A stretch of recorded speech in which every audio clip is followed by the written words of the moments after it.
con información, amigos televidentes. La Comisión de Régimen Económico de la Asamblea tiene planificado para este viernes terminar el informe sobre la proforma presupuestaria 2024. Esta mesa legislativa recibió a delegados de varias autoridades del Frente Económico, quienes detallaron el contenido y alcances de los recursos contemplados en el presupuesto. Veamos. En la Comisión de Régimen Económico de la Asamblea, el viceministro de Finanzas, Daniel Falconi, explicó que los recursos que se recauden por concepto del IVA en el contexto de aplicación de la Ley para Financiamiento del Conflicto Armado Interno se otorgarán a los organismos de seguridad previo requerimiento de presupuesto. En la mesa parlamentaria, la autoridad económica aclaró que no se descarta que la entrega de recursos a las entidades de los distintos niveles de gobierno se ejecute previo análisis de su ejecución presupuestaria.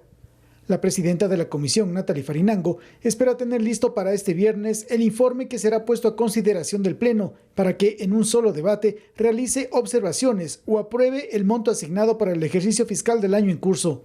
Bueno, vienen sectores importantes, también viene el Ministerio de Salud, el Ministerio de Educación, la CNCID, representantes de universidades, de organizaciones sociales, del IES, jubilados, que son actores que deben ser escuchados para tomar en cuenta las observaciones que presentaremos o no a la proforma presupuestaria. A los legisladores les llama la atención la disminución de presupuesto en ciertas carteras de Estado e inclusive de las universidades públicas. Pero no deja de ser curioso, por ejemplo, el tema de que no aparece el rubro de la Universidad Central. No sabemos por qué, tal vez habrá un error o algo similar. En el caso de nuestra provincia, pues apenas hay un incremento de $5,000 a la universidad pública respecto al 2023. Destacan que la mayor parte de dinero presupuestado esté dirigido a los ámbitos de seguridad, educación y salud. Y la expectativa es que con los nuevos ingresos que va a tener el gobierno, estos puedan ser empleados en temas de seguridad, en temas de salud, en temas de educación y en temas de producción. El presupuesto de este año se estableció en $35.536 millones. Según el Ministerio de Finanzas, hay necesidades de financiamiento por el orden de los 11.000 millones, de los cuales 6.000 millones son los más urgentes por concretar. Javier Ceballos, Noticias 7. La Asamblea Nacional evaluó los primeros 100 días de su gestión. En este periodo resaltó la aprobación de 13 leyes, entre ellas las 4 que envió el Ejecutivo con el carácter de urgente en materia económica. Además, autoridades del Parlamento descartaron la ratificación de los acuerdos comerciales de China y Costa Rica, mientras que aún tienen pendiente tramitar la 5ª ley económica urgente del gobierno y las reformas al Código Orgánico Integral Penal.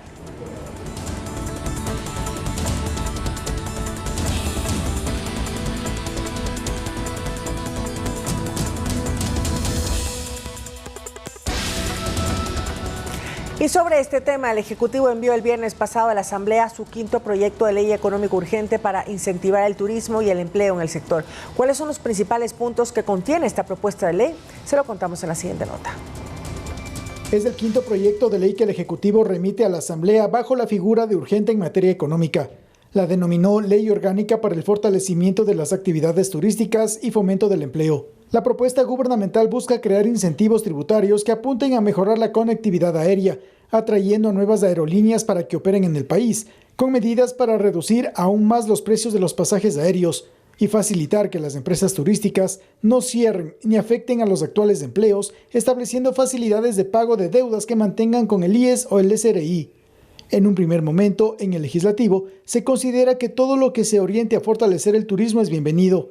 La parte de incentivos tributarios merecerá el análisis respectivo. Vamos a discutir, todavía es una ley que apenas acaba de llegar, vamos a mirar con cuidado cada uno de los planteamientos que hace el gobierno, pero en términos generales le digo, creo que está bien, creo que ese es uno de los sectores que más puede aportar al desarrollo económico. En el ámbito de los incentivos para la actividad aeronáutica, se propone, por ejemplo, la reducción del impuesto a la salida de divisas de aerolíneas nacionales e internacionales al 0% para que baje el costo de los pasajes y la reducción del recargo del 5% sobre el valor de combustibles y lubricantes de aviación en un monto de 1 punto porcentual al año. La norma plantea la eliminación de impuestos excesivos para la realización de festivales y conciertos, por ejemplo. Con la nueva Ley Económica Urgente de Turismo, reduciremos los impuestos a todos los organizadores de eventos para convertir a Ecuador en un país más atractivo para los shows más grandes del mundo. Formalmente, el análisis de este proyecto de ley no arranca en la Asamblea. El documento se encuentra en la Unidad Técnico-Legislativa que verifica el cumplimiento de los requisitos establecidos en la ley. Javier Ceballos, Noticias 7. Este fin de semana se conoció que el ex asambleísta Ronnie Aliaga, investigado en el caso Metástasis, no está en el país.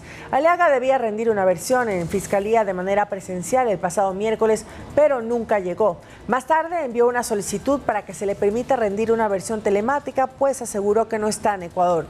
Según un informe de migración, Aliaga salió por tierra el 26 de diciembre de 2023 con dirección a Pasto, Colombia, pero no ha regresado. Según Fiscalía, dentro del caso Metástasis, Ronnie Aliaga es alias Ruso, quien sería el operador político en la asamblea del narcotraficante Leandro Norero.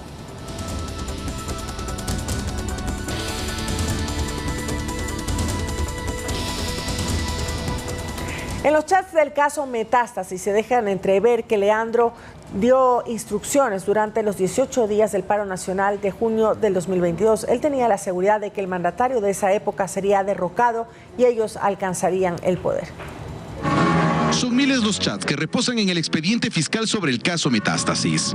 En este proceso de investigación que lleva a cabo la Fiscalía General del Estado, no solamente se reveló un entramado de corrupción aparentemente en el sistema de justicia, sino también que Leandro Norero mantenía conversaciones a todo nivel, político, judicial, empresarial y muchos más.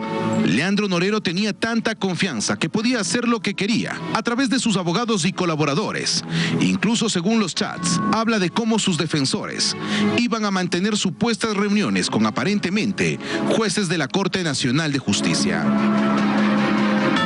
Mañana me van a hacer entrar a la Corte Nacional. ¿Qué dice Mr. T? Ahí lo llamamos a usted y a Novi para que se suicide y coja valor. Belleza, mi estimado. Pa' ver si me sacan el cumple de mi hija. Eso le vamos a meter todos los poderes, mi estimado. Dios lo escuche, mi estimado. Incluso Norero le pedía a sus abogados que se reporten al momento de estar en los despachos de los jueces y ellos le respondían enviándole fotografías al momento de estar sentados en el escritorio del magistrado, al cual aparentemente lo visitaron en una reunión en septiembre del 2022. Ya, aquí en el despacho del juez. Son 39 los procesados en el caso Metástasis. Entre ellos no solamente colaboradores de Leandro Norero, sino también jueces, fiscales, policías e incluso ex altos funcionarios de la justicia en nuestro país. Uno de ellos, el expresidente del Consejo de la Judicatura, Wilman Terán, quien según la teoría de la Fiscalía, pudo haber favorecido a Leandro Norero cuando era juez de la Corte Nacional de Justicia. La Asamblea Nacional aprobó una reforma laboral que busca erradicar toda forma de violencia contra el empleado. Además, obliga a respetar los horarios mediante desconexión digital. La decisión fue unánime en la Asamblea Nacional. Esta legislación contempla reformas tanto al Código de Trabajo como a la Ley del Servicio Público. Tenemos un apoyo a pasantías. Hay un tema también adicional, el que no se puede a las personas por ningún motivo obligar a renunciar. La reforma considera como violencia y acoso cualquier tipo de comportamiento que pueda causar daño físico, psicológico, sexual, económico, político o digital. Esto incluye incluso las amenazas que ocurren, ya sea de manera única o repetitiva, así como situaciones de maltrato y humillación, incluso si se perpetúan a través de redes sociales. Entre los cambios más significativos, se incluye sanciones para empleadores que irrespeten el tiempo de descanso, permisos y vacaciones de los trabajadores. Los funcionarios, empleados, no pueden ser, digámoslo, molestados, por ponerlo entre comillas, ¿no? Fuera ya de sus horarios de trabajo. Lo que buscamos es que los empleados como tal tengan el derecho a su espacio privado, para que sepan que no se les puede llamar en horarios en los que no estén contemplados dentro de la ley. En caso de ser víctima de acoso laboral, los empleados tendrán que notificar al Ministerio de Trabajo. Me parece bien que aprueben, porque si uno ya no está en el horario de trabajo, ya no tienen por qué estarlo llamando. Las 8 horas que son para trabajar, pues debería la persona dedicarse a su empleo y pues el resto a su familia, las otras actividades que tengas que hacer. ¿En la práctica cree que se llega a cumplir esta ley? Creo que al inicio va a ser muy difícil. Yo creo que para cumplirse no, jamás se va a cumplir. La reforma establece un plazo máximo de 180 días para que el Ministerio de Trabajo emite reglamentos sobre procedimientos y sanciones. El Pleno del Consejo de Gobierno de Galápagos resolvió incrementar las tarifas para ingresar al archipiélago, tanto para nacionales así como para extranjeros. Estos valores se pagan por persona y su última modificación fue hace 26 años. Si usted tiene planificado visitar las Islas Galápagos, tome en cuenta que ahora el valor de ingreso cambió. El pasado 24 de febrero, el Pleno del Consejo de Gobierno mantuvo una reunión extraordinaria donde se aprobó la actualización de la tasa de ingreso por conservación de las áreas protegidas, cuyo valor no había sido modificado en los últimos 26 años.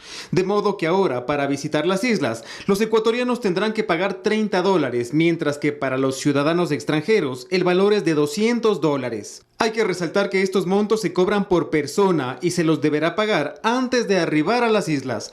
La decisión se tomó con 5 votos a favor que vinieron de los ministerios de Ambiente, Turismo, Agricultura, Semplades y el presidente del Consejo de Gobierno, mientras que los alcaldes de San Cristóbal, Isabel, el GAT de Galápagos y Santa Cruz se negaron a esta medida. Porque viola la Constitución y la Ley de Galápagos en su artículo 27 y 29 y afecta a la reactivación económica de los centros poblados. El Pleno del Consejo de Gobierno de Galápagos asegura que la decisión responde a los objetivos de promover un modelo de turismo acorde a las acciones de conservación, beneficiar a los ciudadanos y principalmente estabilizar el número de turistas que llegan a las islas. Sin embargo, el burgomaestre de Isabela, Alfredo Morocho, tiene otra postura. Debido a que vemos cómo solamente quieren privilegiar a ciertos grupos económicos y perjudican al turismo de base local.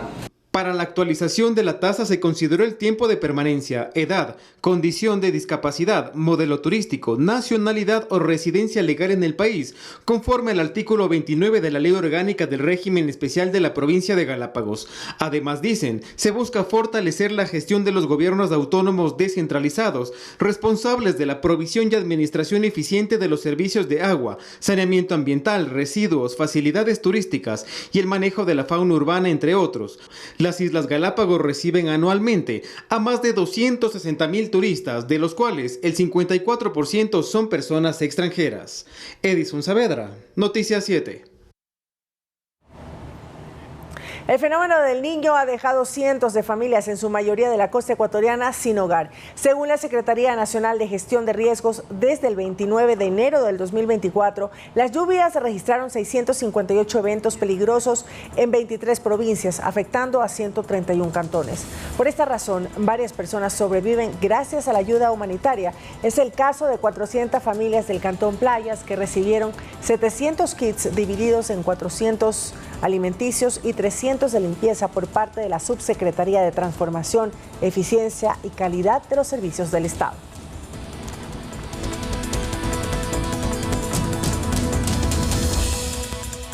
En el cantón La Troncal, en la provincia de Cañar, 200 familias recibieron las llaves de sus casas. Este proyecto habitacional fue subsidiado al 100% por el gobierno nacional, con una inversión de $4,7 millones. Además, generó 722 plazas de empleo mientras duraba la construcción de la obra. El ministro de Desarrollo Urbano y Vivienda, Humberto Plaza, indicó que su cartera de Estado pretende reducir el déficit habitacional de Ecuador y para eso cuentan con un fondo para crédito de vivienda. En este mismo marco, el primer mandatario indicó que pese a tener una crisis de seguridad, no se dejará de lado la inversión social.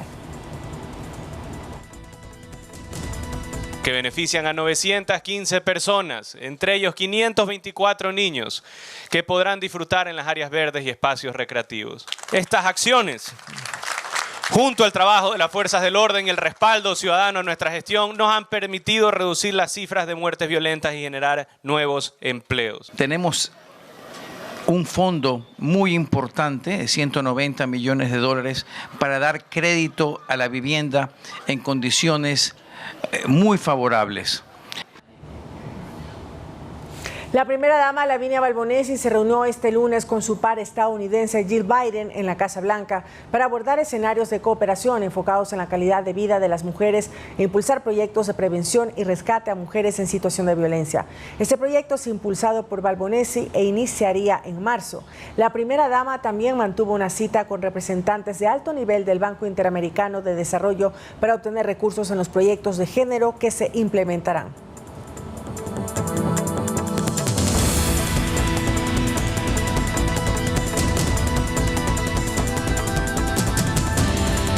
Continuamos con más información, amigos. En este mes, 4 niñas que estaban desaparecidas fueron encontradas sin vida en distintos puntos del país tras la activación de la alerta Emilia. Pero lo consternante de estos casos es que los principales sospechosos de sus muertes serían familiares directos.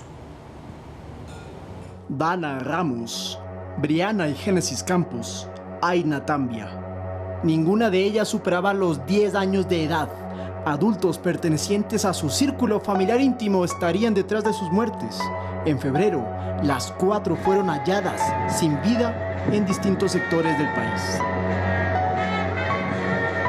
El caso más reciente es el de Aina Tambia, una pequeña de 2 años que fue enterrada en el patio de su casa en el cantón Taixa, provincia de Morona, Santiago. Desde el 21 de febrero sus padres denunciaron la desaparición, pero el 25 de ese mes el olfato de un can la encontró. Su propia madre, Génesis Delia K., fue acusada de desaparición involuntaria con resultado de muerte y recibió prisión preventiva. La causa de su fallecimiento habría sido un trauma cráneoencefálico. Otro caso de conmoción, Dana Ramos, de 8 años y 15 días de febrero sin aparecer. Hasta que en un segundo rastreo en la casa de sus abuelos, un perro policía también la halló en la cisterna de la vivienda. La autopsia dice que murió por asfixia y los principales sospechosos son su padre y su prima, quienes primero la habrían raptado para cobrar una póliza de $25,000 a la madre de la menor. Las hermanas Briana y Génesis Campo Villarreal, de 3 y 10 años respectivamente, desaparecieron en octubre pasado, pero el 13 de febrero sus cadáveres fueron rescatados dentro de un pozo en Tulcán. El posible victimario sería Jonathan Goyes, procesado por femicidio y expareja sentimental de su madre, también asesinada. El aspecto común de todas estas vidas apagadas es que los presuntos autores estaban vinculados a las víctimas, vivían con ellas, las conocían bien. ¿Cómo es posible, ¿no?, que en el lugar en donde ellas más deberían sentirse seguras, que es sus hogares, sus casas, simplemente sobreviven, ¿no? Para la experta en temas de la niñez, Sibel Martínez, el acto de proteger a un niño es responsabilidad de todos los adultos. Yo digo, imaginémonos el infierno que deben estar viviendo niños, niñas y adolescentes, a merced de, no al cuidado de, sus agresores. Recuerde que la familia ampliada juega un papel muy importante, porque como los casos relatados, pueden existir miles de niños y niñas en el Ecuador que sufren un infierno similar. Lautaro Andrade Castro, Noticias 7. En Guayaquil, un delincuente fue abatido tras un intento de secuestro. Adicionalmente, la policía informó de otros operativos efectuados en contra del terrorismo en Pascuales, Daule y el Distrito Sur en la provincia de Guayas, que dejan 6 personas detenidas en las últimas horas. Este domingo la policía pudo frustrar un secuestro a la altura del Cementerio General de Guayaquil.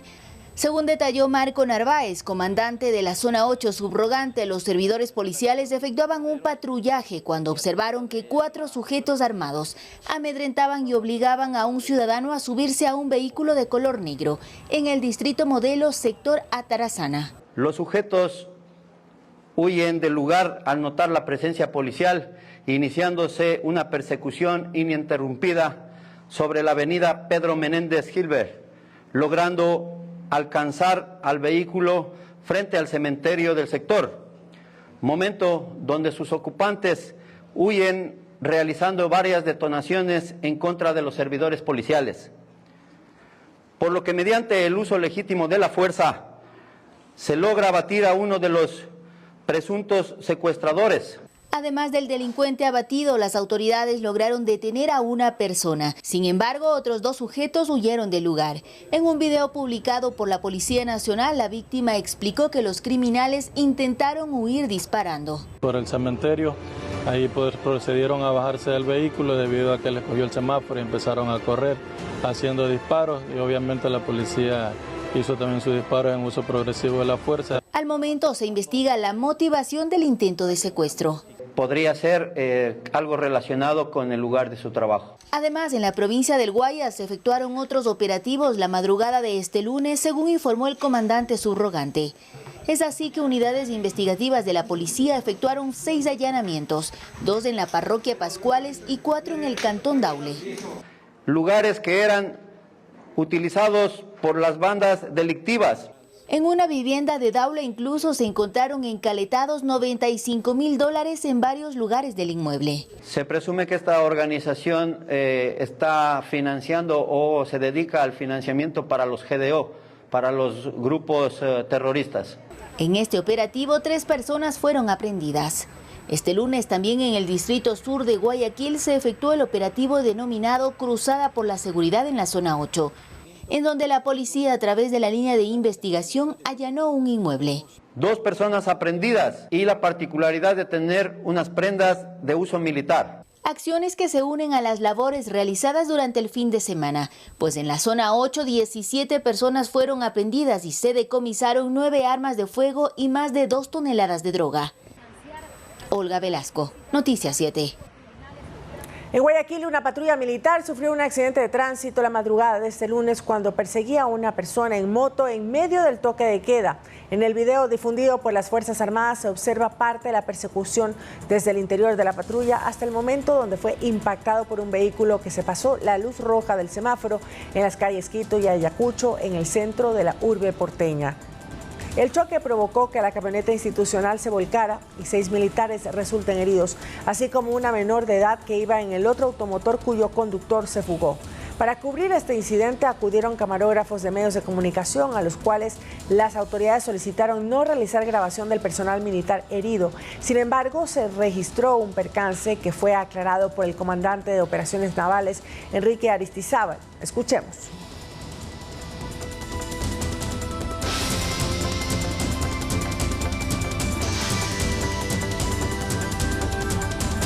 El Servicio de Rentas Internas incluyó a Albania, Armenia, Georgia y Gibraltar como países considerados paraísos fiscales. Esta jurisdicción, según el organismo tributario, no cumple con los estándares internacionales en materia de transparencia fiscal y cooperación internacional. Esta decisión apunta a fortalecer la integridad del sistema tributario internacional y combatir la evasión fiscal. Para que una jurisdicción sea considerada paraíso fiscal, debe cumplir 2 de 3 condiciones, entre ellas desarrollo no sustancial de actividades, ausencia de un efectivo intercambio de información e imposición efectiva baja o nula del impuesto a la renta inferior al 60% de la tasa efectiva del Ecuador.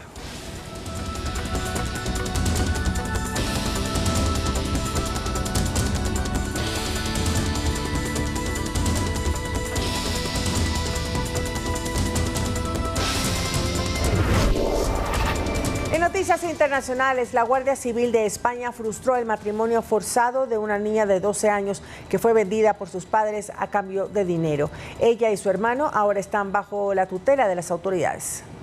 Una investigación de la Guardia Civil de España terminó con el arresto tanto de la madre como del padrastro de una menor de 12 años que fue vendida para que se casara a cambio de $3.200. Esto sucedió en la ciudad de Malagón, en donde las autoridades fueron alertadas sobre 2 menores aparentemente desamparados. Cuando entrevistaron a uno de ellos, denunció ser víctima de maltrato físico por parte de su madre. Al ampliar la investigación descubrieron que su hermana había dejado de asistir a la escuela, supuestamente porque se mudarían de ciudad, hasta que la pesquisa dio con los verdaderos motivos. La menor iba a ser entregada a su futuro esposo y se encontraba en una vivienda en la localidad de Granada, hasta donde acudieron para recuperarla. Su madre fue detenida, al igual que el padrastro, quien no pudo justificar la procedencia de casi $4.000 que tenía en su poder al momento de la detención. La niña ahora se encuentra bajo tutela de las autoridades, aunque este no es un caso aislado.